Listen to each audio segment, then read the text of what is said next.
How many dragon bees live in the great honeycomb cathedral? All 0 of them, but not for long. How many dragon bees live in the great honeycomb cathedral now? Only 2. The long cold took the 3rd, and everything, hung on one small, frightened raccoon, standing at the edge of the coldest mountain in the world.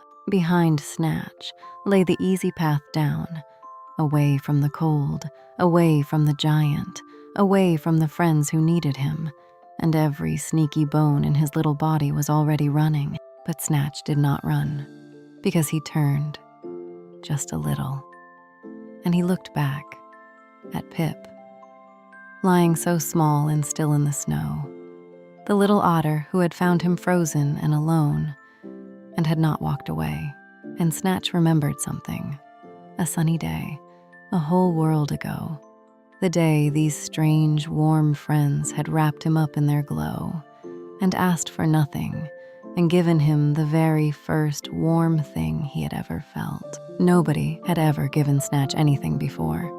He had to take or go without. That was the only rule he had ever known. But these friends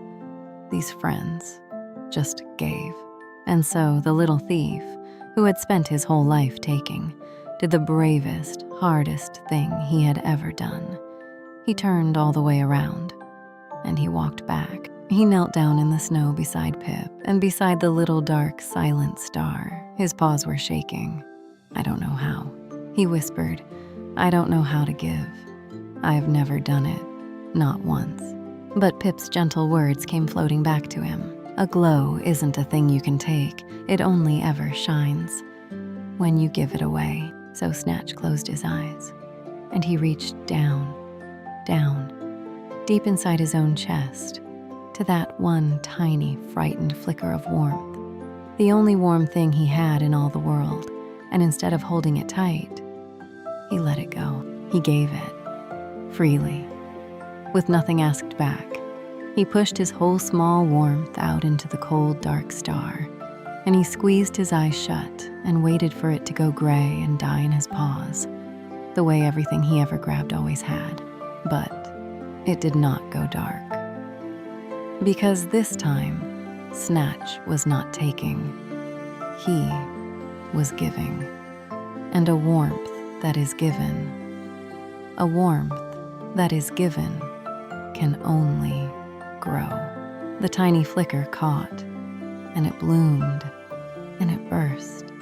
A great wave of warm golden light came pouring out of the little raccoon, brighter and brighter, until it lit up the whole frozen mountain like a second sun. And the little star, cradled in all that given warmth, shivered and glowed and blinked open its eyes and shone, brighter and warmer than it ever had before.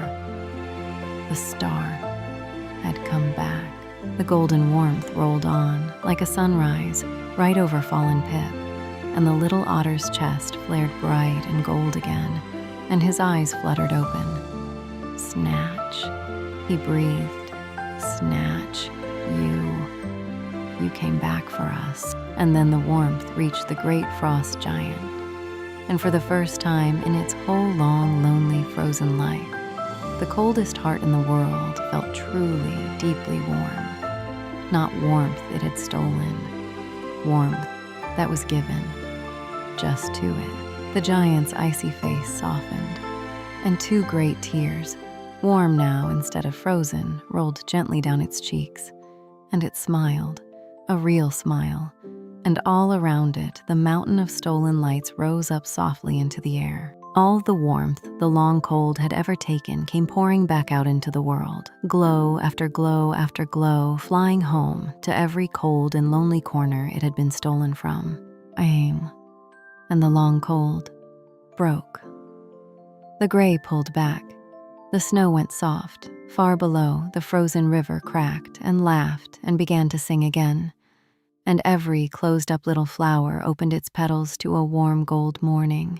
But the most wonderful thing of all was happening to Snatch himself. The little raccoon looked down at his own chest and gasped, because there, where there had only ever been a thief's empty grabbing, a warm golden fire was glowing, his very own, to keep. And two delicate, beautiful stained glass wings unfolded softly from the little raccoon's back. Snatch stared at them, his masked eyes huge and shining. Am I really? He could hardly believe it. You gave, said Pip, beaming and helping his friend to his feet. You gave when it was the very hardest thing in the world to do.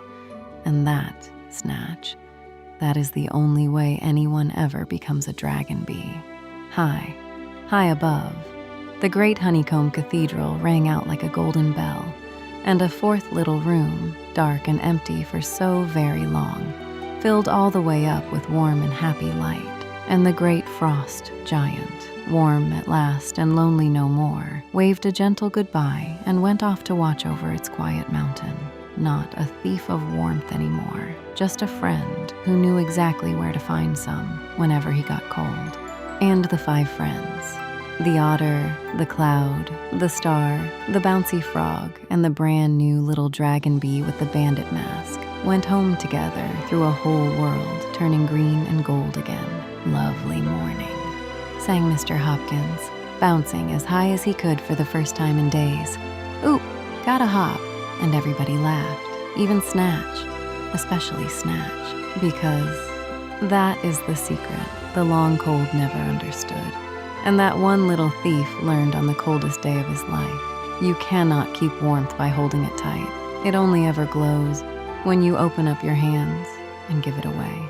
So, how many dragon bees live in the great honeycomb cathedral now? Count them with me. 1, 2, 3, and 4. 4 of them now. The little thief who learned to give, but not for long, because the cathedral has 1,000 little rooms, and oh, so many of them are still waiting in the dark for the next cold heart that learns how to be warm. Maybe a grumpy old owl, maybe a greedy little grasshopper, or maybe someone just like you. The end.